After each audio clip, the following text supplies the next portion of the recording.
உங்களுக்கு பிடிக்காத உங்களை பிடிக்காத நபர்களுடன் அதாவது எதிரிகளுடன் ஒத்துழைப்போடு வேலை செய்வது எப்படி அப்படிங்கிறத தான் கொலாபரேஷன் வித் த எனிமி அப்படிங்கிற புக்கில் ஆதம் காகனே அப்படிங்கிறவர் சொல்லியிருக்காரு.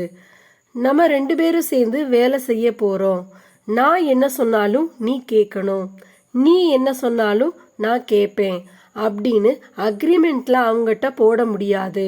உங்க எதிரியை பத்தி நீங்க நல்லா புரிஞ்சு வச்சிருந்தா அவங்களுக்கு ஏத்த மாதிரி நீங்க ரியாக்ட் பண்ணணும்னு அவசியம் கிடையாது. அந்த வேலைய எப்படி செய்யலாம்னு உங்க தரப்பு விஷயங்களை அவங்க கிட்ட சொல்லுங்க. அவங்க ஏத்துக்கிட்டா ஓகே, அவங்க மறுத்தா அவங்க தரப்பு நியாயமான கோரிக்கைகளை கேளுங்க. உன்னைய பத்தி எனக்கு தெரியாதா அப்படிங்கிற நெகட்டிவான மைண்ட் செட்டோட வேலை பார்க்காதீங்க.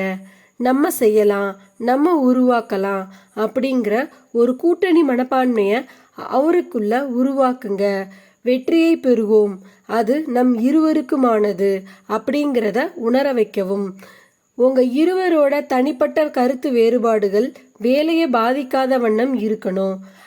அந்த வேலையை நீங்க ஒரு நல்ல விதமா முடிக்கும்போது முதலாளிக்கு உங்க மேல ஒரு நல்ல அபிப்பிராயத்தை உண்டாக்கும், உங்க ஆளுமையை மேம்படுத்தும்.